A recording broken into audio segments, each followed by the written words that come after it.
Seja muito bem-vindo ao Redcast da CIF, um espaço criado para empresários gerar conexões e oportunidades e trazer assuntos relevantes para a sua empresa. E hoje a gente começa a nossa rodada com o tema NR1, que não é mais tendência, virou realidade. E para trazer esse tema para nós hoje, contamos com a presença da Thaisa da MindScore. Seja muito bem-vinda, Thaisa. Muito obrigada, Lucas. É um prazer estar aqui com você hoje. E antes de entrar no tema, Thaisa, eu gosto sempre de começar entendendo quem que é a pessoa. Quem que é a Thaisa, a pessoa por trás do CNPJ? Excelente, vamos lá. Bom, eu sou advogada de formação, sou mãe de 2 filhos maravilhosos, Manuel, Teodoro.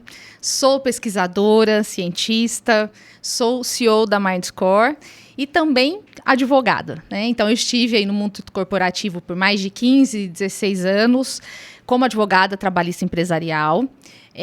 Estive também em paralelo dentro da academia científica, fiz o mestrado na medicina, na USP em Ribeirão, em judicialização de saúde, políticas públicas, gestão em saúde.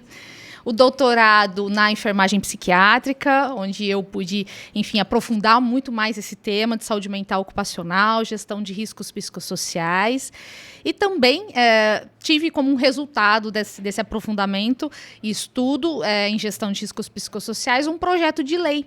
Legal. E que está em trâmite ainda no Congresso Nacional. Esse projeto de lei tem como objetivo regulamentar o risco psicossocial dentro das organizações, uma vez que os demais riscos químicos, físicos, biológicos, de acidentes ergonômicos possuem as suas respectivas NRs.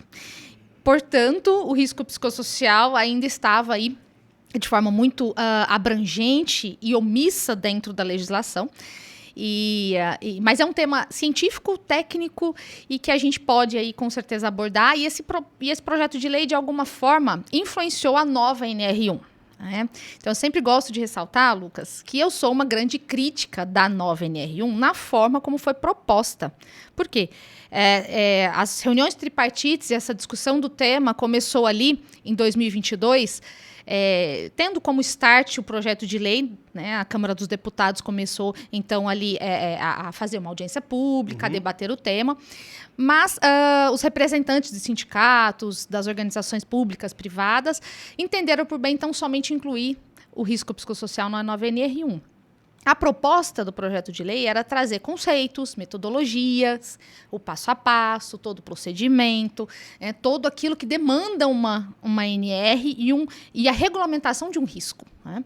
Então, enfim, de alguma forma o Ministério do Trabalho conduziu esse assunto de uma forma um pouco aí omissa no que se refere aos regulamentos que de fato precisariam até para as organizações se prepararem com mais segurança jurídica, com mais tranquilidade, os profissionais se capacitarem para lidar aí, estarem à frente da gestão dos riscos psicossociais. Mas o que nós temos hoje, o cenário brasileiro, é que a gente começa, de fato, a construir essa cultura em conjunto. E a MindScore surge, né, então, nesse cenário para, enfim, trazer uma solução de valor para o mercado, a fim de gerenciar os riscos psicossociais junto às empresas de forma automatizada. Porque a gente é uma plataforma que nasceu dentro de um ambiente acadêmico, dentro do programa da FEA-USP de São Paulo, né, como um objeto aí, de fato, de aquilo que eu trago de experiência profissional como advogada, aliando a ciência aplicada e o meu estudo, né, que eu já estava ali de alguma forma aprofundando e atualmente estou finalizando o pós-doutorado também nessa área. Ah, legal. Assim, a gente percebe que o NR1 está muito em pauta hoje, está muito em alta, todo mundo falando, mas pouca gente entende realmente como que isso vai ser aplicado e como que isso vai mudar as empresas, né? Na prática, realmente, o que muda isso dentro das empresas? Como que vai ser aplicado e como que isso vai mudar a forma de trabalhar e entender a NR1? Exato. Bom, a nova NR1, na verdade, é uma atualização, né, de uma norma já existente, que é a norma mãe, que eu digo norma base, para todas as demais NRs. Ela traz ali o gerenciamento dos riscos ocupacionais. O que foi atualizado, então, é somente incluir, né, o risco psicossocial dentro ali dos riscos ergonômicos, dentro da NR17.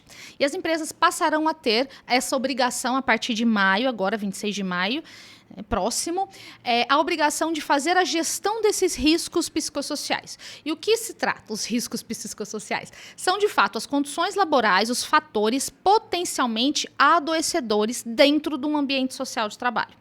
Então, eu vou dar alguns exemplos aqui.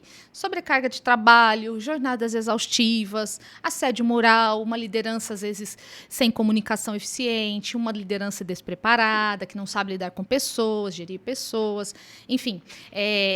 Dentre outros, né? Nós temos ali, o manual do Ministério do Trabalho traz 13 fatores de riscos, mas a gente pode dizer que é um rol exemplificativo, porque nós temos, enfim, outros fatores, né? Não se esgota, uma vez que a gente está falando de riscos invisíveis, a gente está falando de relações humanas, sociais, então certamente nós teremos sim outros eventos e outros fatos que podem ser, né, também considerados como fatores psicossociais. Sim. E as empresas começarão a fazer a identificação desses riscos, primeiramente. Em consequência, elas vão poder fazer a avaliação dos graus de riscos, implementar o plano de ação correspondente ao resultado daquela identificação do risco e o monitoramento. Então, assim, em suma, são 4 ações. Identificação dos riscos, avaliação do nível dos riscos, a implementação do plano de ação e o monitoramento de forma contínua e de gestão cíclica. Eu falo que é o PDCA, né? To plan, to do, to act, to check. Sim. A gente vai fazer toda essa gestão cíclica aí durante esse processo de gerenciamento desses riscos. Tem uma pergunta que pode ser... não pode ser, ela é meio leiga de quem fala de NR1. Quando a gente fala de riscos físicos, é evidente quando você percebe alguma coisa que a pessoa se machucou e alguma coisa nesse sentido. Exato. Quando vai se avaliar a questão da NR1 psicossocial, como que vai ser feita essa avaliação para realmente entender que aquela situação causou um dano naquela pessoa? Porque a gente pode entender que isso também pode ser usado de má fé pelo funcionário, ou eu estou enganado na forma que eu estou pensando. Sim, com certeza. É sempre bom e sempre... por isso que as empresas precisam estar preparadas para fazer essa gestão. Os profissionais, muito mais, que estarão à frente ali, conduzindo, auxiliando as empresas, apoiando, né, os líderes, os trabalhadores. Primeiro ponto é conscientizar. Trazer uma cultura, trazer um programa, um plano de gestão muito bem fundamentado na ciência. Os questionários a serem aplicados para a identificação dos riscos precisam ter validade científica. Uhum. Então, precisam ser questionários de diagnósticos validados cientificamente e eles vão trazer dimensões. Por exemplo, as dimensões que vão retratar ali sobre apoio social, eu estou falando de liderança. Às vezes uma dimensão psicológica, eu já estou dizendo, né, que alguns itens ali tratam de um possível ou probabilidade de um adoecimento naquela equipe. Ou, se não, recursos, né? Recursos sobre a organização do trabalho, jornadas, né? Tantos outros fatores ali que compõem, que constituem um ambiente social de trabalho. As empresas precisam, primeiramente, conscientizar esses trabalhadores de que vai iniciar esse tipo de processo ali dentro da empresa. Uhum. Então, é muito bom essa transparência, essa comunicação eficaz. E outra, trazer a corresponsabilidade para o trabalhador. Lucas, eu sempre digo o seguinte, a empresa sozinha, né, ela não é responsável. Ela precisa... Exato, porque a nova NR1 ela traz, inclusive, a participação ativa do trabalhador. Ela traz o protagonismo do trabalhador ali. O centro como sendo o centro daquele processo de gerenciamento. Porque a gente vai contar com ele na pesquisa, nas respostas honestas e verdadeiras, porque vai impactar no resultado. Sim. Então, a gente traz, sim, né, eu acho muito importante, falo sempre para os meus alunos, né, nos cursos de capacitação, nas palestras que eu ministro, que aqui nós estamos trazendo o trabalhador para uma corresponsabilidade. Por quê? Porque ele precisa ser envolvido em todas as ações do processo de gerenciamento de riscos. Isso faz com que a empresa também faça parte dela, ela faça... de fato, o que tem que ser feito de forma efetiva, com todas as ações, mas ela precisa desse envolvimento do trabalhador. Sim, é legal porque é uma norma que vai trazer benefício para o trabalhador, para o funcionário, Exato. Mas ao mesmo tempo ele tem que participar de forma correta, senão ele acaba trazendo algo maléfico para ele de uma coisa que seria benéfico. Então, Exato. tem que ter realmente essa coparticipação. Acho que é uma palavra muito importante e muito correta nesse sentido que vai funcionar, mas eu preciso que vocês também me ajudem que isso funcione. É uma via de mão dupla. É uma via de mão dupla, né? E hoje, Thaisa, na sua experiência, no que você já tem na aplicação, no desenvolvimento da NR1, olhando para as empresas hoje, quais são os maiores erros que as empresas cometem ao tentar implementar a NR1 ou nesse cenário do psicossocial? O que você percebe que mais é alarmante? O excesso de trabalho, ou alguma coisa de liderança? O que te chama mais atenção hoje? Sim. Eu posso trazer um pouco da minha experiência como advogada, tá? Bom, eu trabalhei por mais de 16 anos no mundo corporativo, né? Sempre como advogada trabalhista empresarial. Eu sempre ressalto que eu não sei fazer reclamação trabalhista. A minha lógica é sempre defendendo as empresas, tá? Inclusive, o meu projeto de pesquisa do doutorado, ele surge dentro do mundo corporativo, né? Essa hipótese que eu levanto. Será que o trabalho de fato adoece? Será que ele é causa ou com causa ou agravamento? E quantos afastamentos nós temos presenciado e como é que a gente pode mudar esse cenário? Então, eu fiz essa pergunta lá em 2019. Eu ainda estava trabalhando no mundo corporativo. E o que acontece? Pesquisando um pouco sobre as relações de trabalho e principalmente a judicialização desse tipo de demanda, né, cujo objeto se tratava ali de transtornos mentais ocupacionais, eu pude perceber que a maioria das causas do adoecimento mental no trabalho decorriam de relações humanas e sociais. Não raras vezes, Lucas, eu estava em audiência com a advogada da empresa, o preposto ao meu lado, em frente o advogado reclamante, ao lado, muitas vezes um ex-colega de trabalho, e ele dizia, doutora, eu estou aqui por causa de uma pessoa. Mas assim, foram muitas vezes, e olha que eu fiz centenas de audiências já na minha vida. Então eu dizia, essa foi uma hipótese que eu levantei, será que as relações humanas e sociais no ambiente de trabalho causam adoecimento, causam alta rotatividade, né, o turnover, o baixo engajamento, a baixa produtividade? Então, eu fui pesquisar isso. Eu tive como base o Judiciário Trabalhista do Estado de São Paulo, da TRT da 2ª região e da 15ª região, e eu pude ter um parâmetro global do que, de fato, eram demandadas essas causas, e eu tirei algumas conclusões. Primeiro, que assédio moral, conflitos interpessoais, discriminação, qualquer tipo de violência psicológica ou sexual, estavam muito ligadas ao tipo de afastamento, CDF, então depressão, ansiedade, síndrome do pânico, algumas estresse grave, alguns transtornos que eram mais evidentes. Primeiro ponto. Então, alguma coisa tem relacionada às pessoas. Então, muitas vezes, o direito infringido não era tão somente o direito objetivo ali, um direito a horas extras, verbas rescisórias, diferença salarial. O problema era uma pessoa. Relações pessoais. Exato. Né? As relações. Ali. Era o colega ou era o líder. Então, veja, a gestão de riscos psicossociais, quando nós olhamos, no final do dia, é gestão de pessoas. Exatamente. Gestão estratégica de relacionamento. Gestão estratégica de comunicação. Eu digo sempre assim, Lucas, o ser humano é um ser relacional, é um ser sociável e é um ser humano. Se nós dissociamos essas 3 características dele, ele vai entrar em sofrimento psíquico. Sim. Isto é ciência. Eu não estou inventando a roda. Sim, tem uma frase que uma vez eu ouvi numa empresa que eu trabalhava, e me disseram, Lucas, o mundo ele não é totalmente racional, ele é um mundo relacional. Então, quando a gente percebe que por mais que eu tenha programas de incentivo na minha empresa muito bons, mas o meu trato do liderado com o meu líder não for bom, não adianta eu ter um plano de carreira legal, não adianta eu ter um benefício atrativo, porque eu não vou conseguir extrair o melhor do meu funcionário. Né? Então, voltando àquela palavra que você disse lá, a coparticipação, o entendimento que a empresa tem na responsabilidade de cuidar da saúde mental desse funcionário, e ele também de entender que ele tem que usar essa norma de forma correta, se eu conseguir unir as duas coisas de forma certa, os dois lados ele tende a ganhar. Né? Que muitas vezes a gente já ouviu falar de vários empresários, né? O prédio sem ninguém é só um prédio que não vai trazer nenhuma produtividade, nenhuma venda nem nada. O que faz acontecer a empresa são as pessoas. Então a gente entende que essa norma vem justamente para cuidar dessa parte, que é a parte mais importante de qualquer empresa. Exato. E quando a gente olha, doutora, para essa ótica da NR1, A gente só falou de cuidados psicossociais e das pessoas que estarão inseridas nesse contexto. Mas os empresários que não entenderam essa lógica de colocar isso em prática, quais os riscos que esses empresários estão correndo se eles não implementarem isso na empresa deles, a NR1? Certo. Primeiro ponto, eu gostaria, eu fiquei de te responder a pergunta anterior e não respondi. O maior erro das empresas hoje é não quererem saber sobre o tema. Desconhecimento, falta de interesse. A rejeição e a resistência sem saber de fato do que se trata. Exatamente.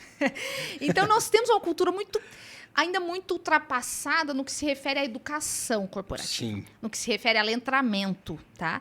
Então, assim, a rejeição, muitas vezes, ela é porque, mais um encargo, o poder público, mais um custo.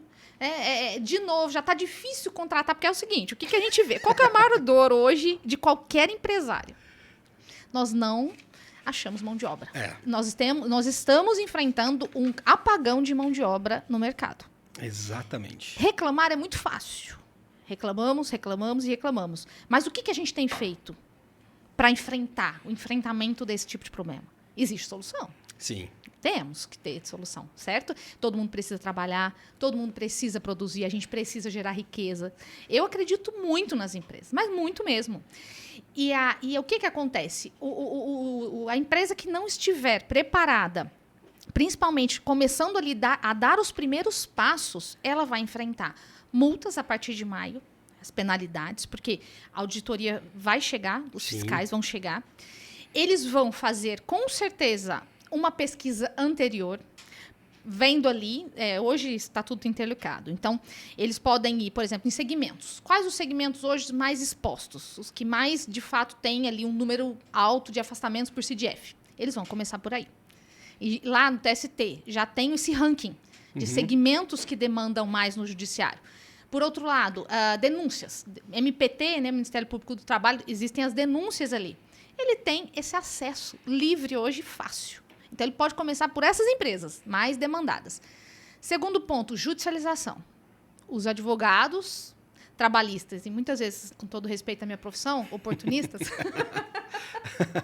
oportunistas, né, também, porque acaba tendo aí um nicho para poder judicializar, eles estão esperando o 26 de maio. É que muita coisa já é jurisprudência, né? Então... Exato. E aí nós começamos uma nova norma. Ok, tá todo mundo inseguro, gera transtorno, incômodo. Eu falo, assim, a gente fala estranhamento. Causa um estranhamento, né?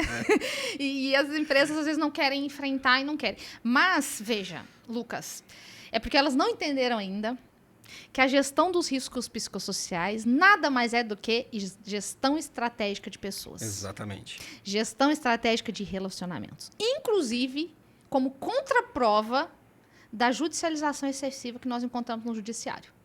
Porque hoje, vou te mais um caso como advogada. Muitas vezes me chegavam lá algumas demandas judiciais que eu falava, poxa vida, por onde começo? Era muitas vezes um trabalhador externo, eu vindo de 2 multinacionais do agro, então eram trabalhos geralmente que o pessoal ficava muito fora, né? E a gente não tem controle. Chegava uma falsa alegação, por exemplo, de um assédio ou algum problema assim, relacional. Ele tinha uma testemunha mentirosa que corroborava com esse fato, muitas vezes, às vezes, uma falsa alegação, e eu não tinha prova de defesa. Eu não tinha como me defender. E hoje, com a gestão de riscos psicossociais, Lucas, eu tenho provas documentais de que eu faço a gestão. Se esse tipo de evento, fato, ocorreu na empresa, ele poderia ter ido no canal de denúncia. Ele poderia ter falado no questionário. Que ele estava sofrendo certos abusos, enfim, algo relacionado ali. E não o fez. Se ele não fez, eu posso falar para o juiz, olha, juiz, eu faço a minha parte. Eu sou uma empresa que promove saúde mental, que educa, que faz gestão de riscos psicossociais e tenho provas documentais. Então, veja, nós temos aqui um sobrepeso. Sim. Porque a prova testemunhal, se eu tenho ali um fato e alego, alegações sem prova, mas eu tenho uma testemunha que fala sobre isso, aí eu já perdi. Agora, eu tenho uma prova documental, que eu faço tudo que for necessário, eu pratico todas as ações, eu tenho um time multiprofissional que toma conta disso, eu tenho um canal de denúncia, um canal de escuta. Eu não tenho por que perder uma ação dessa. mais. Perfeito. Concorda?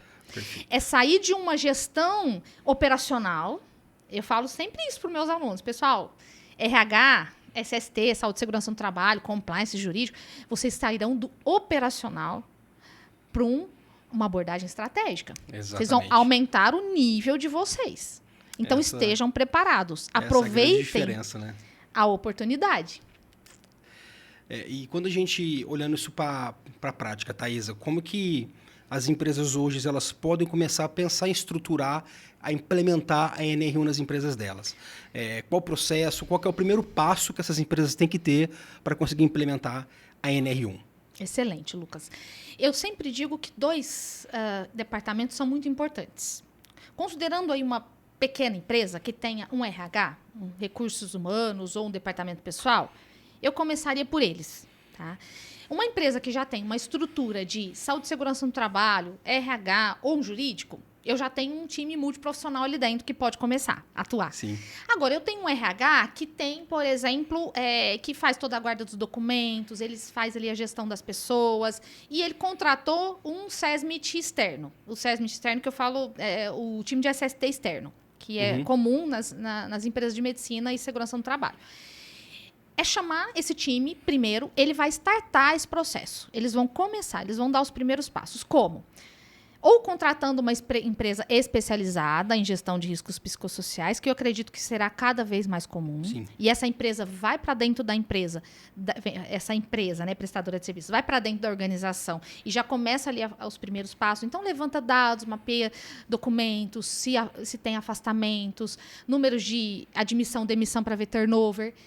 Feito isso, montado o time multiprofissional, eles vão identificar os riscos. Hoje, a Mindscore, por exemplo, é uma plataforma que já faz as 4 ações de uma vez. Porque é uma plataforma que automatizou a identificação dos riscos, a classificação dos riscos, o plano de ação e o monitoramento. Porém, existem empresas que, tudo bem, querem fazer manual. Então, elas vão ter um questionário, é claro, vão ter que justificar depois metodologia que elas estão utilizando, de questionário, por que elas utilizaram aquele questionário, vão fazer toda a avaliação de riscos psicossociais. Aí eu sugiro que seja o time de saúde e segurança, né, para fazer, junto com o RH, e vão monitorar. Então, veja, é importante essa abordagem multidisciplinar e multiprofissional. Eu sempre digo para os meus alunos, pessoal, sejam responsáveis na atuação. RH, cada um no seu quadrado. RH vai fazer as ações de recursos humanos, gestão de pessoas. Saúde e segurança vai fazer a parte técnica ali de ergonomia, se for preciso, engenharia, laudos técnicos. O médico também, né? E o jurídico também. Então, veja, cada um na sua responsabilidade, cada um na sua função. Isso é muito importante, Lucas. Legal. Feito isso, eles vão, a partir daí, monitorar. Então, nós teremos uma evolução de indicadores de impacto. Hoje a gente vai começar, então nós não vamos ter impacto ainda, porque a gente vai começar a fazer isso no Brasil. É uma construção e é um momento histórico que a gente está vivendo, né? Eu acho que é a primeira vez depois de 500 anos que tem uma norma assim mais focada em gestão de pessoas, gestão estratégica de pessoas. Então a gente vai sentir esse efeito daqui uns 2 anos. E acredito que esses primeiros dados pode ser que assustem um pouco. Isso, né? Porque pode como ser que como nunca foi feito nada nesse Exato, sentido, exato. pode ser que, nossa, a gente estava vendo um cenário, só que na verdade o cenário real é Exato. outra coisa, né? Então isso pode causar uma certa estranheza no começo, mas esse primeiro passo, é importante que ele seja dado para que nem você citou, ao longo do tempo isso vem sendo corrigido, vem sendo da melhor maneira sendo sanado e tratado para que a gente Exato. consiga deixar tudo equacionado.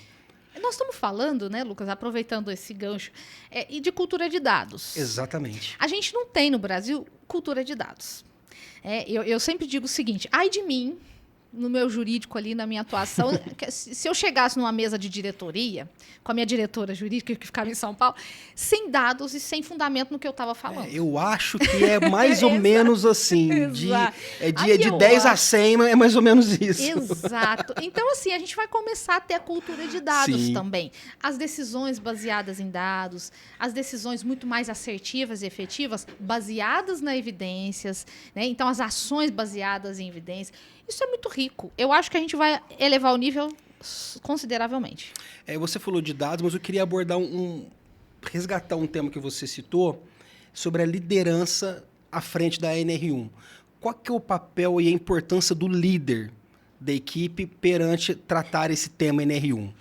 Porque como ele vai estar lidando diretamente com as pessoas, não necessariamente o dono da empresa não tem esse contato, isso acaba sendo terceirizado, né, teoricamente, para o líder. Qual que é a importância desse líder e que tipo de postura que ele tem que ter para conseguir passar essa norma da melhor maneira possível que os liderados dele entendam, que não é uma coisa que vai me favorecer, mas trabalhando de forma conjunta que venha fazer algo bom, tanto para a empresa quanto para nós funcionários. Como que é o papel do líder? Ele pode trabalhar nessa intermediação, funcionário-empresa, empresa-funcionário. Excelente.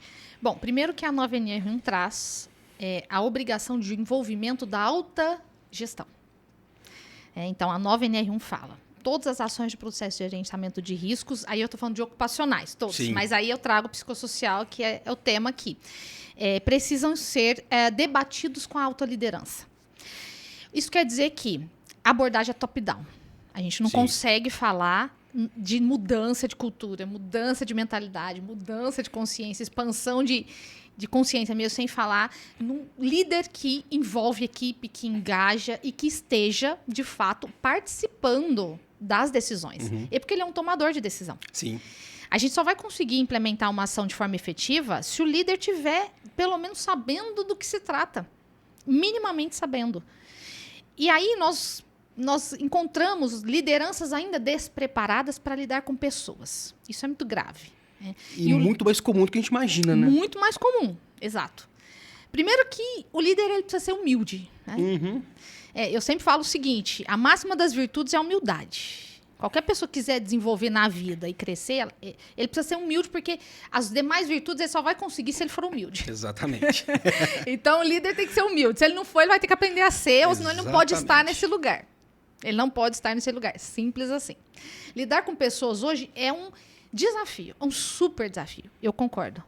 Mas, se o líder não aprender a desenvolver pessoas, ele vai, com certeza, perder muito. Pode ser que ele perca o lugar dele de liderança. Então, ele vai precisar... E a nova NR1, ela traz a possibilidade dele, além de fazer uma gestão estratégica de pessoas, baseada em dados, em ciência aplicada, em normas técnicas, ele vai ter a oportunidade de conhecer a sua equipe. Coisa que até hoje a gente não viu. Por quê?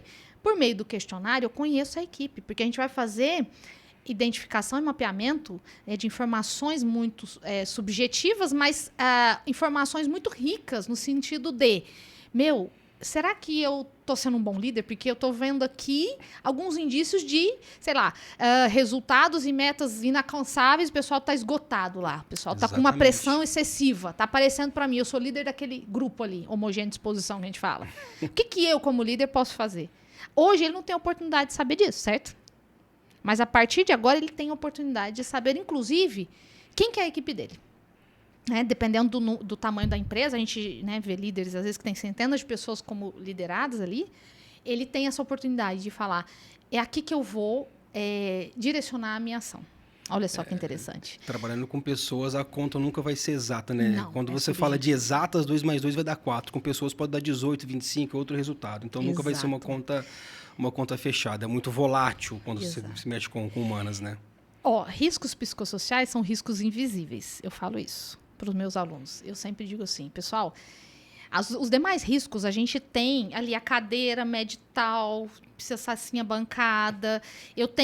Eu vejo o risco químico aqui, eu manuseio ele, eu tenho uma tabela que fala qual que é o agente causador do dano, o limite de exposição, quanto tempo eu tenho que fazer um monitoramento, enfim, qual que é o exame que eu preciso fazer para mitigar o dano. Eu tenho tabelas, Agora, o risco tangível, né? Não, é tangível, exato.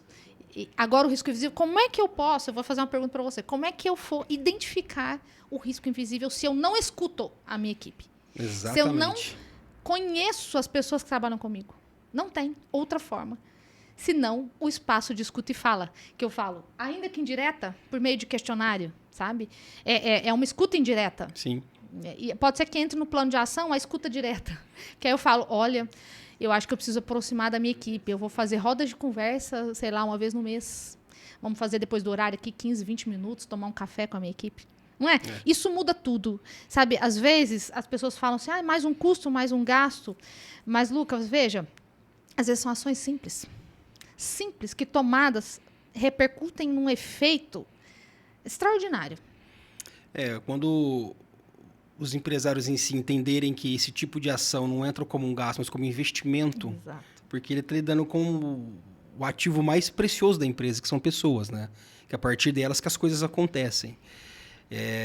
Isso, quando eles tiverem esse entendimento, a NR1 vai ser muito aplicada de forma mais fácil e de forma sem tanta resistência, né? Que tudo que é novo geralmente causa uma resistência, uma estranheza, mas é algo extremamente salutar e que, se a gente for parar para pensar, até que demorou se implementar algo desse sentido, né? Estamos em 2026, para agora a gente começar a discutir a questão de saúde mental nas empresas. Exato. E, de fato, é muito importante que se venha a pensar nesse sentido. O que eu posso fazer para melhorar a vida do meu colaborador aqui dentro? Não só com um plano de benefício, mas ambiente, que é o que realmente faz muita diferença nas empresas.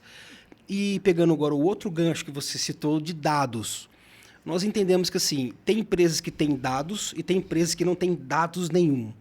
Mas você ter dados, não saber o que fazer com esses dados, é tão inútil do que você não ter os dados.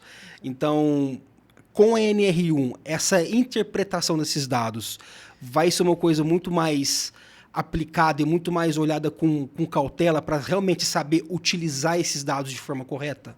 Com certeza, Lucas.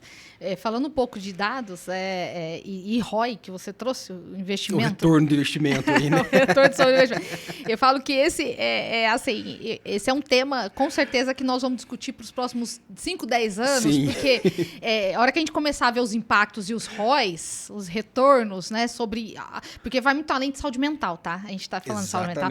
A NR1, ela é tão estratégica, a nova NR1 não, mas a gestão de riscos psicossociais, que a NR1 já existia, ela é tão estratégica porque a gente vai conseguir, por meio de dados, fazer esse mapeamento e esse levantamento de quantitativo num primeiro momento. Uhum. Quantitativo por quê? Porque eu estou levantando informações, eu estou traduzindo esse dado em números, muitas vezes eu não tenho ali uma análise tão aprofundada, mas eu tenho um cenário global, para uma abordagem qualitativa. Certo. Quando eu chegar nessa abordagem qualitativa e as minhas ações foram baseadas nessa análise quanti lá atrás, e a gente começa a trazer qualidade ali para aqueles dados e para aquelas ações, isso vai fazer uma revolução, tá? É algo inovador dentro das empresas. Por quê? Porque já existe em outros países, né? Gestão de riscos psicossociais não surgiu do além. Há mais de 20 anos, cientistas no mundo estudam. A COPSOC, por exemplo, que é a metodologia que a gente utiliza na MindScore, ela foi traduzida para mais de 80 países. Surgiu em Copenhague, na Dinamarca, mas hoje assim, a gente consegue disseminar para todos os contextos de trabalho. Inclusive, a gente fez essa tradução adaptada para o Brasil. A gente fez o COPSOC adaptado na solução, trazendo indicadores de impacto e tudo mais. Então, veja, são dados, nós estamos falando de cultura de dados, e de fato, nesse primeiro momento, pode ser que a gente não consiga ver o impacto, mas a partir de 2 anos, a ciência fala que a gente consegue trazer o impacto qualitativo desses dados, e também investimento, ROI. Por quê? Porque isso é ciência também. Quanto mais eu invisto no ser humano, no desenvolvimento humano, mais retorno eu tenho. Isso é ciência. A cada $1 investido, segundo a OMS, retornam-se $4,5 em produtividade e lucratividade. Legal, nunca tinha ouvido isso. Legal. Exato. E aí eu falo de um movimento global muito interessante, né, que eu, inclusive, eu faço parte, que é o capitalismo consciente. Empresas que curam, por exemplo, é um livro do fundador do capitalismo consciente, que ele identificou 2 características nas grandes empresas que, durante as grandes crises globais, permaneceram lucrando e produzindo muito bem. Elas tinham 2 características. Primeiro, o ser humano, o trabalhador como centro. Segundo, a sua família. O trabalhador é a família. Por quê? Porque é um efeito virtuoso, vamos dizer assim. O círculo virtuoso. O círculo virtuoso. Porque se você atinge o trabalhador, todo o entorno dele é atingido. Se você adoece ele, o entorno é atingido, é afetado. Se você positivamente também afeta ele vai afetar a família. E esse filho, você não vai ter problema com a geração Z, porque o filho vai querer trabalhar na empresa do pai. É simples assim. Exatamente. Sabe?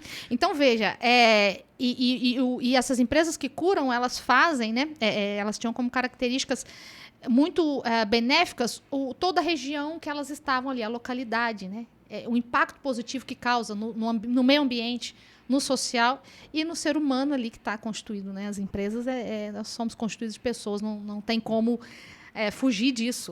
Então, veja, ou a gente enfrenta esse tipo de problema no sentido de trazer, de fato, a gestão e a nova NR1, que é a oportunidade que as empresas têm, de falar, não, eu não vou reclamar mais que eu não tenho mão de obra, eu vou fazer algo diferente.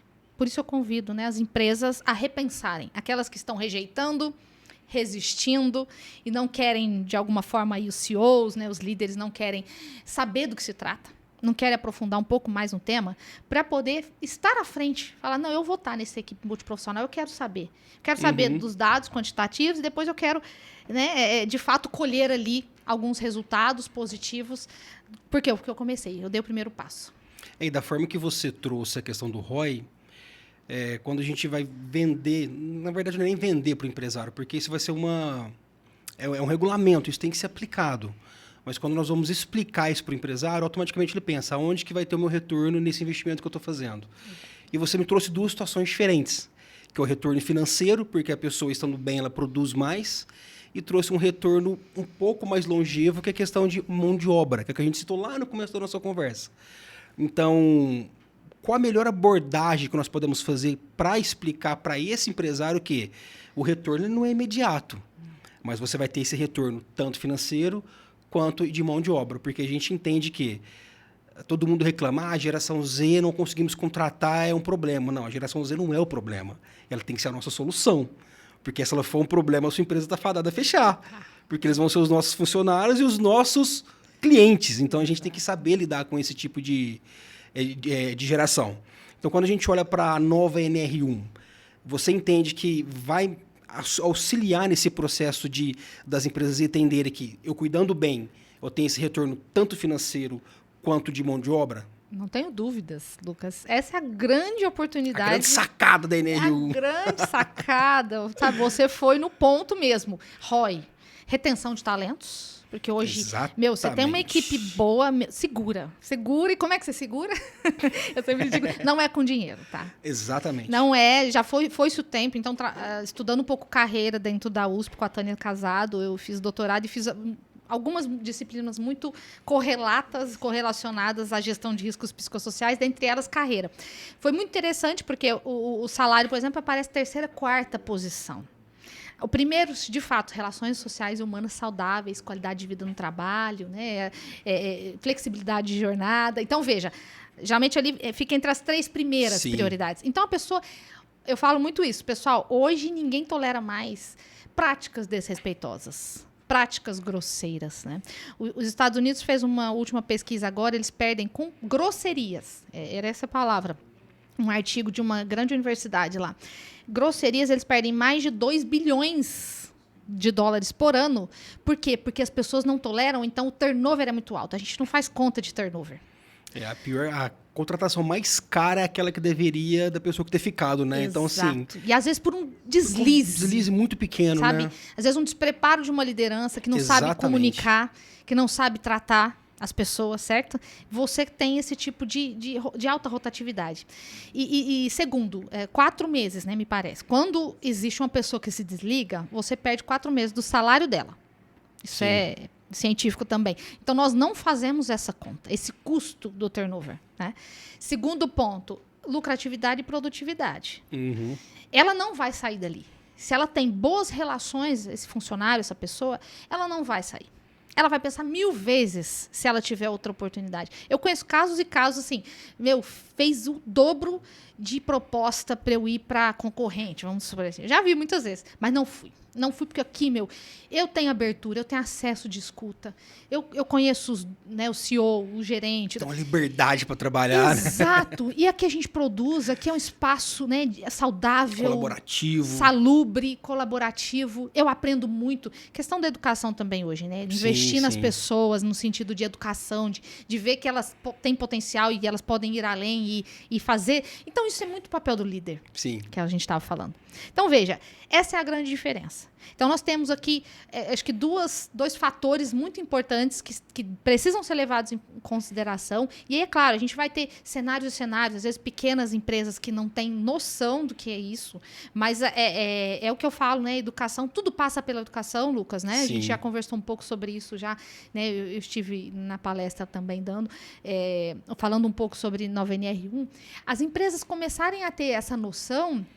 E, com certeza, essa mudança de mentalidade vai mudar. É a chave que vira. É a chave que... é mesmo. Está muito difícil contratar, está muito difícil reter talentos, mas eu preciso fazer algo a mais. Esse algo a mais é a gestão de riscos psicossociais. Eu não tenho dúvida. Nossa, esse papo nosso está muito bom, tá?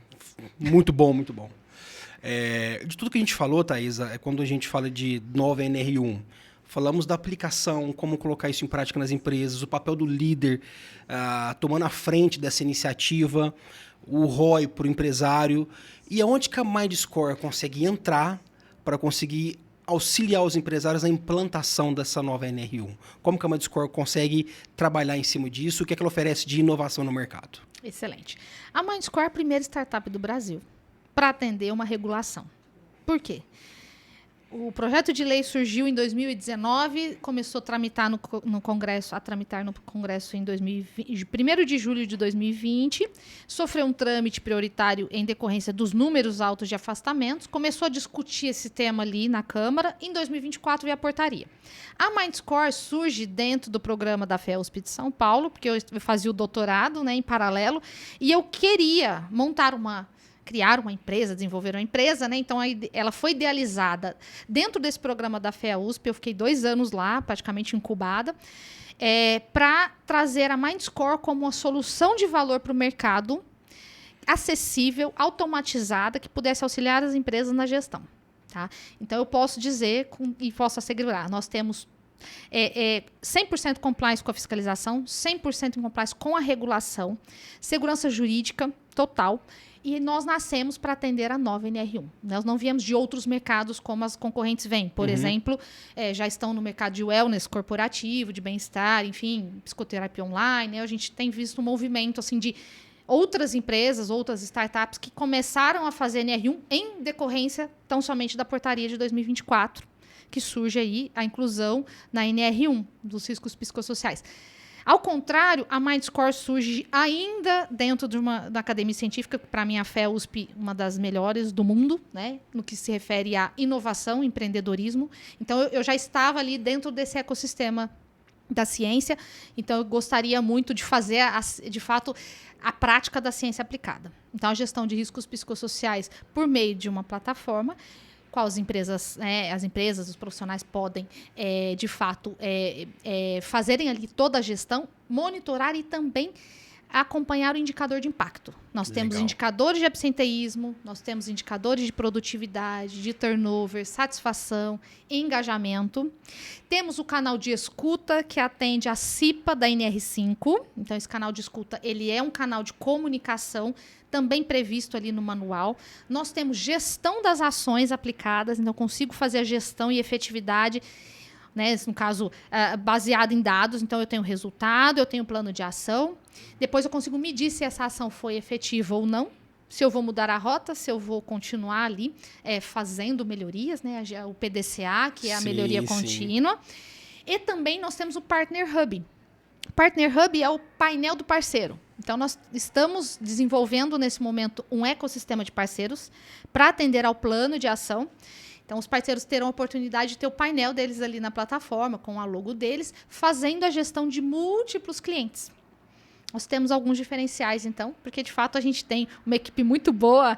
Né? O Daniel, que mora na Europa, atende aí diversas empresas alemãs, ele construiu praticamente sozinho a plataforma.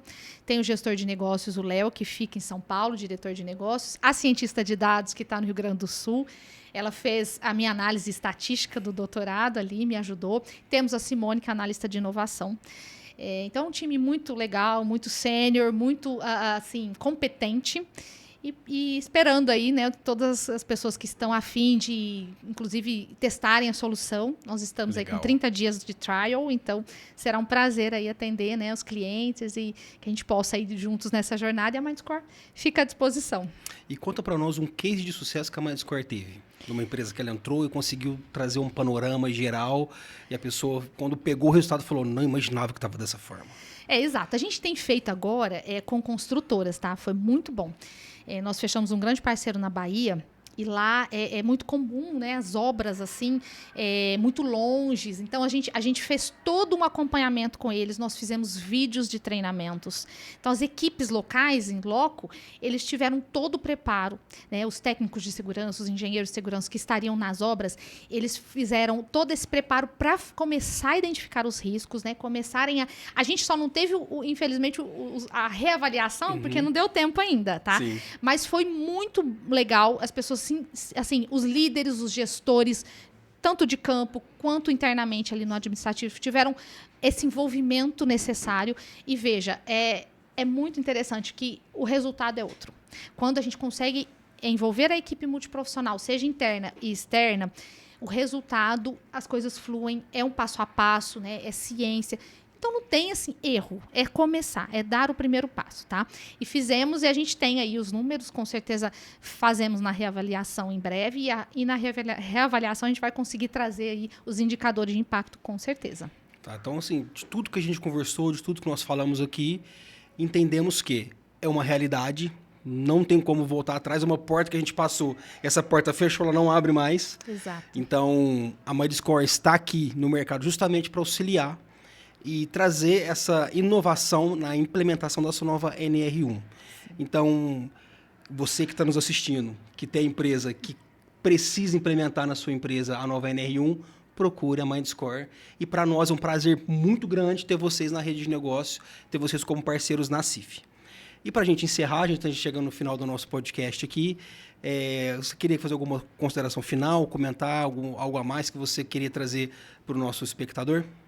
Bom, Lucas, eu gostaria de convidar, né, as pessoas todas, né, os profissionais que estão ali se preparando, né, com capacitação, né, buscando cursos, treinamentos, que eles possam, de fato, confiarem na norma, confiarem, né, terem segurança de que nós teremos, de fato, novas relações de trabalhos, novos modelos de trabalho, uma nova geração que começa a ser inserida, com diferentes desafios, diferentes relações.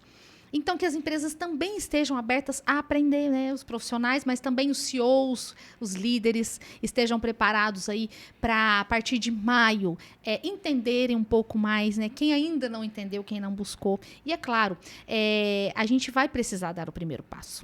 Toda mudança causa, de fato, um transtorno, né? Um desconhecimento ali e uma insegurança, mas nós estamos falando de gestão estratégica de pessoas, nós estamos falando de sustentabilidade humana e social dentro das organizações. Então, o futuro do trabalho é esse.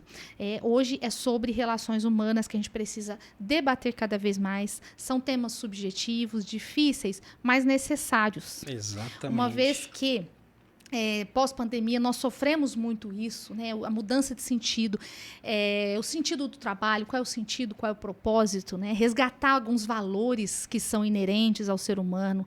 Eu sempre digo que não dá para a gente lidar mais com esse tipo de problema, tecnicamente falando, tão somente objetivo, né? No sentido de, não dá mais, né? Você serviu aqui muitos anos, mas agora não serve mais, né? Essa objetificação do ser humano. Então, as novas relações de trabalho vão trazer muito mais essa abordagem social e humana, com certeza, e as empresas precisam estar preparadas para enfrentar e também para depois colher os frutos. Pode ser que agora seja um enfrentamento, mas depois, de fato, elas vão começar a colher os frutos, os resultados muito benéficos. E, de novo, estamos falando de ciência. Já existe. É método, né? É método, exato. É metodologia, já existe, tem os resultados muito favoráveis e que possamos, então, aproveitar essa oportunidade para crescermos no coletivo, né? Eu falo que o inconsciente ainda pode ser que seja coletivo, mas a gente vai despertando o entorno e, de repente, né, nós temos aí grandes já alcances e as pessoas vão entendendo que, de fato, o que significa, né, a nova NR1 e a gestão de riscos psicossociais. O que as pessoas buscam hoje é senso de pertencimento e propósito, né? Então, só salário e benefício já não é mais o suficiente para fazer a retenção. E a nova NR1 é uma realidade, não tem como a gente voltar atrás mais. E a MindScore está aqui justamente para auxiliar essas empresas que precisam implementar essa nova antiga regulamentação, mas com uma nova metodologia. Thaisa, muito bom ter você aqui. Muito obrigado pelas palavras e pela toda a explicação. Prazer foi meu, Lucas. É uma alegria imensa poder compartilhar esse tema. Contem comigo nessa jornada. Estou à disposição, a MindScore está à disposição e vamos em frente. Thaisa, muito obrigado pela presença, muito obrigado pelas palavras que você nos trouxe, as explicações que não foi colocado aqui hoje nesse podcast. E para você que nos assiste, até o próximo episódio.